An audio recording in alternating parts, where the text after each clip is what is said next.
Our first guest is a lovely actress starring in a new motion picture entitled Igby Goes Down.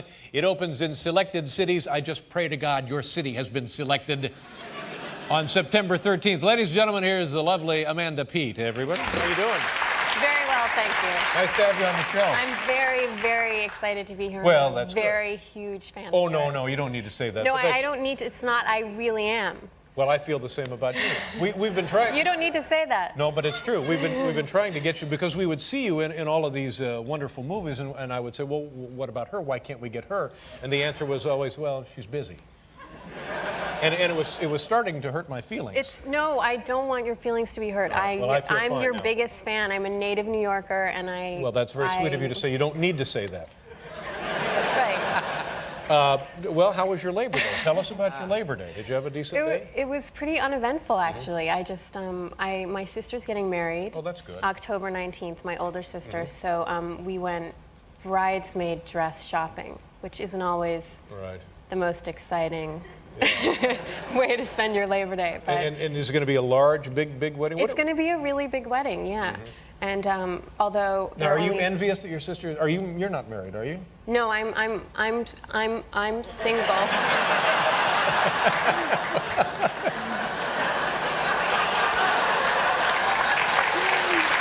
How about that?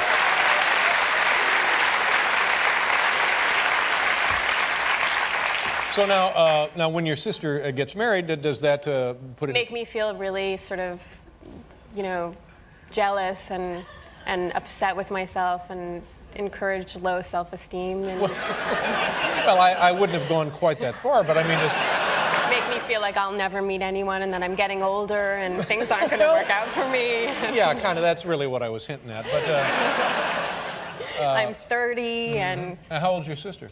32. Now, what does she do? She's a doctor. Oh, that's good. She's specializes in internal medicine, and she's. It's a good thing she's a doctor because I'm a hypochondriac. Is that right? So. And how does it manifest itself, your hypochondriacal behavior?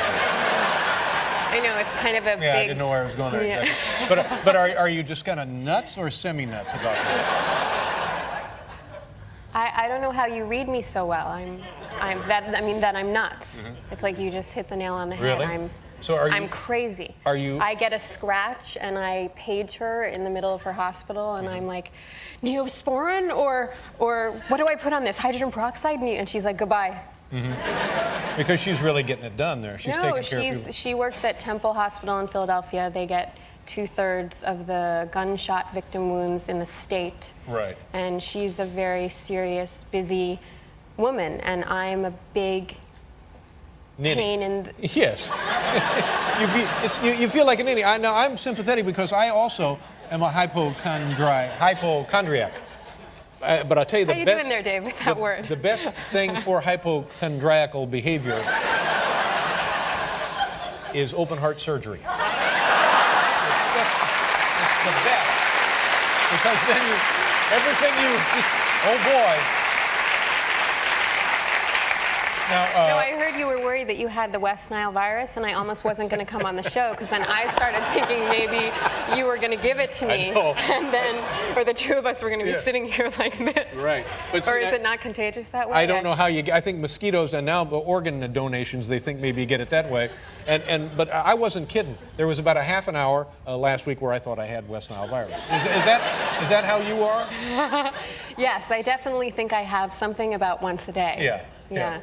If I have a blister, I think it's, something very serious, like gangrene and, Do you have medical books? You look up symptoms? Sometimes I do, but really I just call my sister, and I think that's why. Maybe that's why, sometimes she doesn't return my calls. Now, would you like to be married yourself? I mean, you're still quite young, but would you like to get married? So much. Really? Are you available? Well,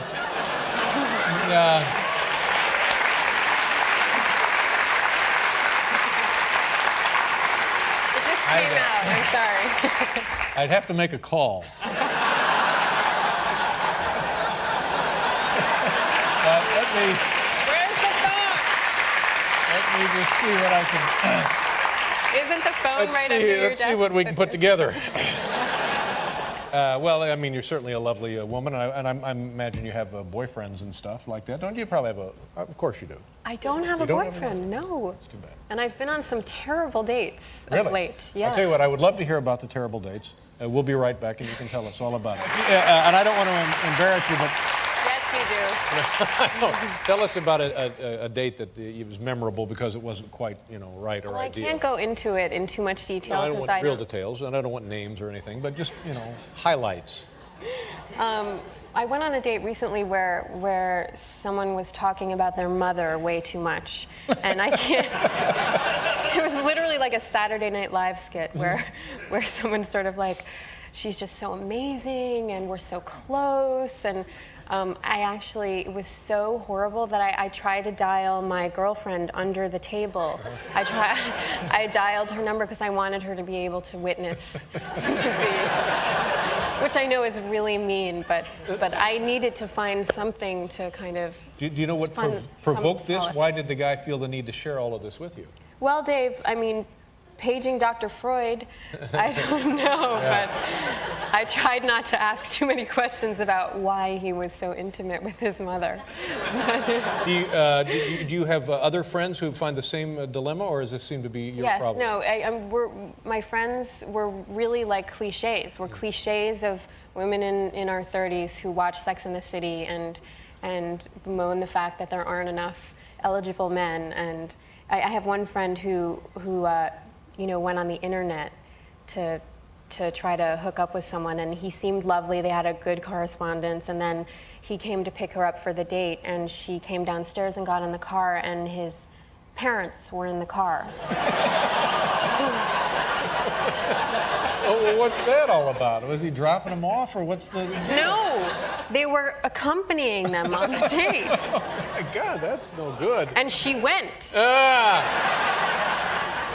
Did you have a chance to have a vacation this summer? Did you have time off? I did. I had time off, not by choice. Well, what does that mean? Well, it just means, I didn't get a job, Dave.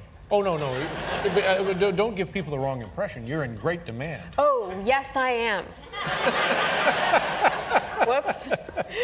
So you go on vacation to where? I went to Paris to live there for a month. I sublet an apartment with a girlfriend of mine, and so we kind of, I guess we sort of fancied ourselves to be artsy, left bank, expats living in Paris in the 20s. How'd that go? Was it good? It was a little bit pathetic. We would like, we got like espadrilles and wore the striped shirts and the berets. And I would think that the French, in particular the French men, would probably just be, I think would be right, they were exactly what they're looking for. Don't you think? You have kind of an Audrey Hepburn sort of a deal thing here, Bless you. This is really good for my self-esteem that I'm talking to you right now. So then after Paris, where did you go? When we were in Paris, we took a trip to Corsica, and I think the highlight of my summer was that I went diving for the first time, which for a hypochondriac is not, they tie rocks around your waist to make you sink further down. Yeah. Are you saying that's right because you know? No, because I've done that. I've done that, yeah. You have? But it was in a pool in New Jersey.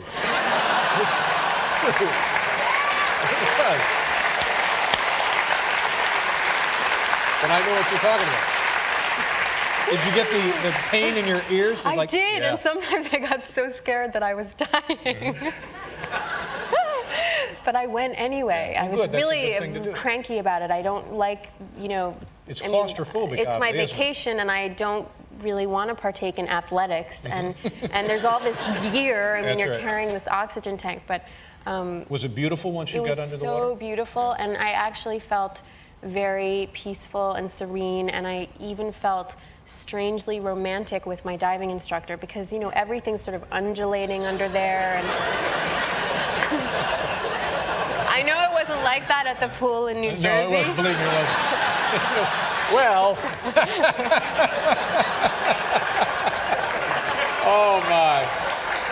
Well, you know, you're a lovely woman. I'm so happy to finally meet you because I've enjoyed your work for years and years. And I hope you come back, and I hope things are good for you. I would love to come back. All right, nice meeting you. Nice meeting you. It's the lovely Amanda Peet, everyone. We'll be back with Tom Dreesen.